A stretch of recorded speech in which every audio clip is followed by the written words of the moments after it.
borrowed from theirs.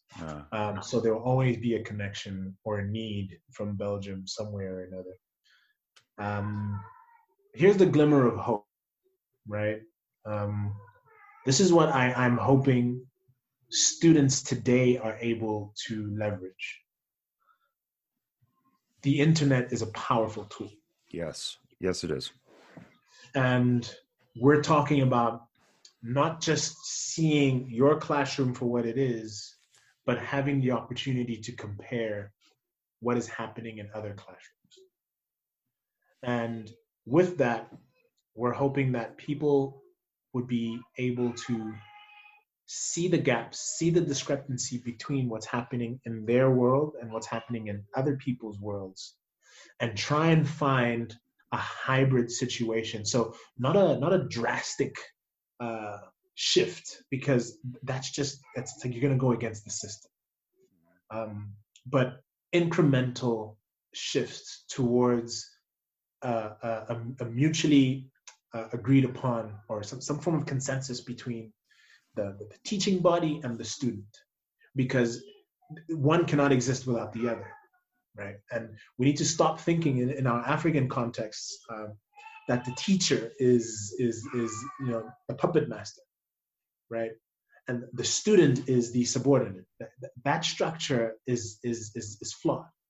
That still goes on no in America. learning. It still goes on in America, where you got this like all-knowing professor dumping knowledge into the empty waiting vessel, and there's no Right. room for criticism or exchange the other direction. Right. It really happens, and amazingly, and it's very, very disappointing to say this, it's happening more and more at the graduate level in colleges and universities, certainly the undergraduate level, but it's happening more and more at the graduate level, where it's like, nope, this is the way it is. I'm in charge. I have the experience. You sit at, Yeah.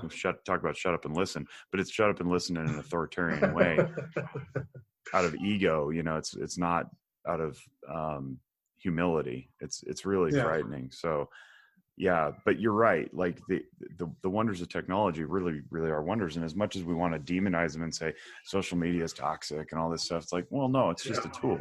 It's whatever you make of it. A firearm is a tool. You can kill people with it indiscriminately, or you can use it to go hunt food. Like, what do you choose to do with this? And if you choose to use technology in a beneficent way, everyone can benefit. I love that you point that out, because I think we forget that sometimes, that technology really is powerful and can benefit. It is. It's crucial. Technology is the one tool that's been used to drive the entertainment industry, right? Like, as soon as something hip or new pops up, it's right on your phone. Yeah. And we're just not seeing the benefits of self-improvement via the same vessel, right? Do you think we've taken it for granted? It's been around for like 20 years now, 25 years. Google, for example, being able to search things, which is like, oh yeah, go Google it. Like I harp on this a lot about, like, it's diminished work ethic and patience, and inability to tolerate distress has increased. We all just throw tantrums when we don't get things immediately when we want them. But do you think maybe it's faded into the background a little bit, where like, oh, I forgot we can use this for that purpose. like that's why it was invented. No, you're right. And it goes back to the model of teaching, right? So if the teacher, the instructor, does not allow for that use, right, for the student to leverage technology in the hopes of bettering their learning, then the technology comes to a stop right there. Mm-hmm. So as a teacher, I leverage technology in the classroom, right? So there's the level of vulnerability where you're venturing into this unknown and you're telling your students, listen, I don't know it all. I want to learn from you, and let's leverage the resources that we have. If there's doubt in anything, let's Google, let's research, and let's all learn. Let's build this learning community, right? And unfortunately, in such spaces in across the African continent, a lot of teachers they have the fear that they could be replaced, and there's the fear of them finding somebody else, and so they have to really make themselves, they have to sell themselves better than who they actually are in order to stay in employment. But my point is, the teacher needs to allow for the technology to be used in the classroom. Leveraging that technology, the student needs to take ownership of what it is that they want to learn, right? They need to be autodidactic. So learning does not stop in the classroom. Right. You're constantly learning on building yourself and bettering yourself, right? And with that comes that strong emphasis on confidence building 101, right? Self-directed learning. If you're able to learn something on your own, you're confident, you're building confidence in yourself. Correct. And that reduces certain levels of stress, certain levels of self-doubt, certain levels of depression. It enables you to see a better future, a pathway, and that alleviates you from mental health too, from the bad effects of mental health to an extent. Yeah, and what you're touching on there is self-efficacy, and I often explain the difference between self-efficacy and self-esteem is that, and I took this from my mentor Christian Conti. Self-efficacy is something within you that can't be taken away, that often leads to self-esteem. And you can have bad self-efficacy if you focus on the bad things you've done. But if you focus your attention on the good things you've done, things you've accomplished, knowledge acquisition, a job well done, then you get good self-esteem. And when you teach yourself something, when you accomplish something, what you're alluding to there is a building of self-efficacy. And that, I think, is often not accomplishable when things are given to people rather than earned through hard work, study, merit, and so forth. And so the education situation you described where the teacher is just dispensing information, well, that's not building self-efficacy for the student if they're not learning it, if they're just regurgitating for purposes of an exam or whatever. So it's really important. And to your point, good self-efficacy begets better mental wellness. When you're balanced and stable and confident, you're also confident to deal with problems when they come rather than catastrophize and think that the problems are going to swallow you up. People with poor self-efficacy or lacking self-efficacy and have low self-esteem, they see problems not as opportunities but as real problems. And then sometimes it paralyzes them. And then you get this stacking effect of, problem after problem. I can't get out from under it. I'm overwhelmed. Now I'm stressed. Now I'm anxious. And now I'm taking pills to stabilize my brain chemistry. And yeah, you're right. You're absolutely right. No, I love how you've put it. Like everything you've said there, the notion of self-efficacy and the difference between it and self-esteem is very important, right? And also the balance, right? There's always this balancing effect that's happening. You can't live life on one extreme or the other. There has to be a balance. Right? I think that's where I was alluding to with the independence and dependency, which you've rightfully put and said, like this interdependence. And I think that balance is self-love, right? How do we love ourselves and appreciate ourselves in such a way where when we present ourselves to the world, we don't see anything less than who we really are. Yeah. And that's spooky for some people, because when you start to look at who you really are, it invites all things great and terrible. And knowing that you can wrap your arms around that and say, yes, I'm not going to be terrible all the time. I'm also not going to be great all the time. I can live in harmony and balance. It's really critical. We don't want to go bouncing back and forth between extremes anyway. It's exhausting. But it also leaves us not knowing, where we stand. So I think that's a point well taken. But this conversation about building self-efficacy to alleviate mental illness it's for some reason, it's never occurred to me, because I work in education too. I was a substitute teacher. I coached track.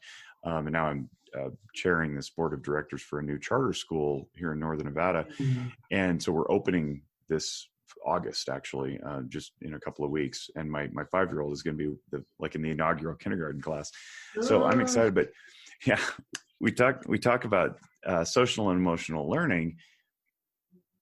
And for a long time, that was not a thing. Then it was a thing that we just did on the side. Now it's this thing that we're integrating. But what we really need to do, if you want your kids to be self-efficacious, is you have to let them teach themselves. And I'm going to start ringing that bell a little louder. And so there's got to be literature on it, I'm sure. But I really appreciate you bringing that up. So that's you're adding to my life for sure, just in that. I hear kids. That's awesome. I hear kids in the background. Yeah. Thank you. Yeah. My daughter, I have a 3-year-old, and you know, she's usually knocking on the door whenever I'm working. I'm surprised she hasn't done so, but here's what she's doing now. She's just raising her voice. So. Yes. My kids. So I'm blessed enough to have my wife take my kids out of the house today, so we could do this. Because otherwise, like, even though I've put up all these like sound dampening panels and I've got a door installed I'm in the basement of our house right now.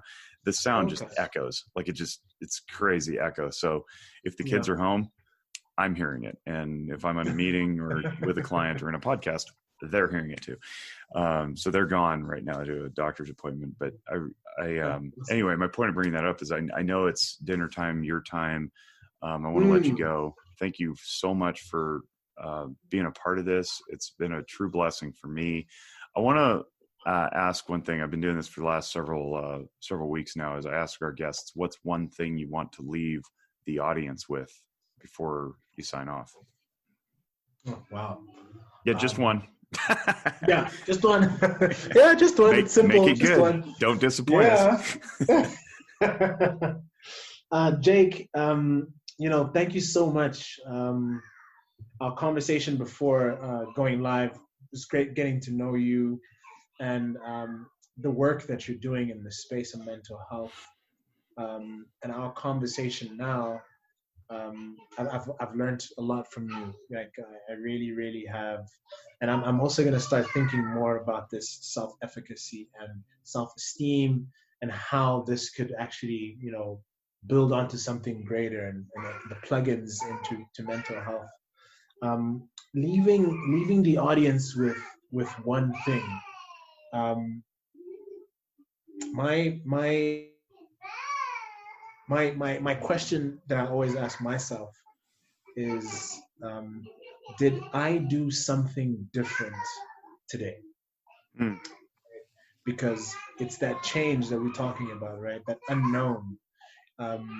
So today, what I've done different is this, and going into this deep dive conversation on mental health, and embracing some of the fears that I had, right?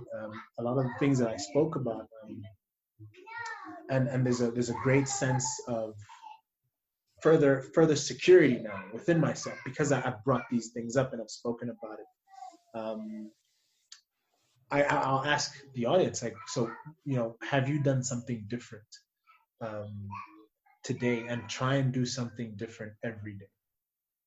And hopefully at the end of a month or a week, or rather a week and then a month, reflect upon it and see how it's impacted your life. That's beautiful. That's beautiful. I love that. Have you done something different? Love it. Well, I definitely want to stay in touch with you because you're a fascinating individual and you're super smart and really well traveled and well cultured, and I can learn a lot. So I'm glad that I think we should together. definitely stay in touch. Yeah. I appreciate it's great getting to know you, and I'm just curious, so I'm going to build on this curiosity. Whenever COVID-19 passes over, you're welcome at my house anytime. Bring your family, and awesome, we will show you around the Reno Tahoe area. Yeah, that'd be great. All right, brother. Well, on behalf of the Noggin Notes team and the Zephyr Wellness family, we wish you all great mental wellness. Take care.